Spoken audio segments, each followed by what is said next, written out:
Nama saya Yosua Abno dengan NIM 2314201141. Tugas dari pembuatan video ini adalah untuk memenuhi tugas ujian akhir semester dari Cik Fania Tampilang Eskap MKep. Dan pada saat ini saya akan menjelaskan tentang kode etik keperawatan. Etik merupakan prinsip yang menyangkut benar dan salah, baik dan buruk dalam hubungan dengan orang lain. Etik merupakan studi tentang perilaku, karakter, dan motif yang baik serta ditekankan pada penetapan apa yang baik dan berharga bagi semua orang. Etik juga dapat digunakan untuk mendeskripsikan suatu pola atau cara hidup, sehingga etik merefleksikan sifat, prinsip, dan standar seseorang yang mempengaruhi perilaku profesional. Teori etik A. Utilitarian. Kebenaran atau kesalahan dari tindakan tergantung dari konsekuensi atau akibat tindakan. Contoh, mempertahankan kehamilan yang beresiko tinggi dapat menyebabkan hal yang tidak menyenangkan, nyeri atau penderitaan pada semua hal yang terlibat, tetapi pada dasarnya hal tersebut bertujuan untuk meningkatkan kesehatan ibu dan bayinya. B. Deontologi. Pendekatan deontologi berarti juga aturan atau prinsip. Prinsip-prinsip tersebut antara lain autonomi, informed consent, alokasi sumber-sumber, dan eutanasia. Prinsip-prinsip etik. 1. Otonomi. Prinsip otonomi didasarkan pada keyakinan bahwa individu mampu berpikir logis dan mampu membuat keputusan sendiri. Orang dewasa dianggap kompeten dan memiliki kekuatan membuat sendiri, memilih dan memiliki berbagai keputusan atau pilihan yang harus dihargai oleh orang lain. 2. Berbuat baik. Beneficence berarti hanya melakukan sesuatu yang baik, kebaikan, memerlukan pencegahan dari kesalahan atau kejahatan, penghapusan kesalahan atau kejahatan, dan peningkatan kebaikan oleh diri dan orang lain.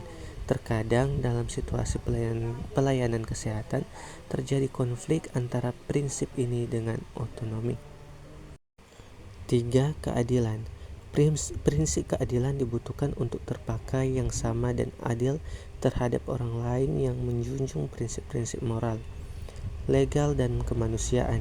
Nilai ini direfleksikan dalam praktik profesional ketika perawat bekerja untuk terapi yang benar sesuai hukum, standar praktik, dan keyakinan yang benar untuk memperoleh kualitas pelayanan kesehatan. 4. Tidak merugikan. Prinsip ini berarti tidak menimbulkan bahaya, cedera fisik, dan psikologis pada klien. 5. Kejujuran. Prinsip veracity berarti penuh dengan kebenaran. Nilai ini diperlukan oleh pemberi pelayanan kesehatan untuk menyampaikan kebenaran pada setiap klien dan untuk meyakinkan bahwa klien sangat mengerti. Prinsip veracity berhubungan dengan kemampuan seseorang untuk mengatakan kebenaran. Informasi harus ada agar menjadi akurat, komprehensif, dan objektif untuk memfasilitasi pemahaman dan penerimaan materi yang ada, dan mengatakan yang sebenarnya kepada klien tentang segala sesuatu yang berhubungan dengan keadaan dirinya selama menjalani perawatan. 6. Menepati janji. Prinsip fidelity dibutuhkan individu untuk menghargai janji dan komitmennya terhadap orang lain. Perawat setia pada komitmennya dan menepati janji serta menyimpan rahasia klien. 7. Kerahasiaan.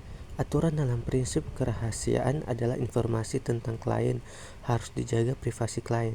Segala sesuatu yang terdapat dalam dokumen catatan kesehatan klien hanya boleh dibaca dalam rangka pengobatan klien. Tidak ada seorang pun dapat memperoleh informasi tersebut kecuali jika diizinkan oleh klien dengan bukti persetujuan. Diskusi tentang klien di luar area pelayanan, menyampaikan pada teman atau keluarga tentang klien dengan tenaga kesehatan lain harus dihindari. 8. Akuntabilitas. Akuntabilitas merupakan standar yang pasti bahwa tindakan seorang profesional dapat dinilai dalam situasi yang tidak jelas atau tanpa terkecuali. Kode Etik Keperawatan Indonesia. Kode etik adalah pernyataan standar profesional yang digunakan sebagai pedoman perilaku dan menjaga kerangka kerja untuk membuat keputusan. Aturan yang berlaku untuk seorang perawat Indonesia dalam melaksanakan tugas fungsi perawat adalah Kode Etik Perawat Nasional Indonesia, di mana seorang perawat selalu berpegang teguh terhadap kode etik sehingga kejadian pelanggaran etik dapat dihindarkan. Mari bergabung bersama kami di Universitas Pembangunan Indonesia Manado yang biasa disebut UNPI, di mana di Universitas Pembangunan Indonesia Manado sudah ada 6 fakultas, di antaranya teknik, hukum, sastra, pertanian, ilmu sosial dan ilmu politik, dan keperawatan. Sekian dan terima kasih.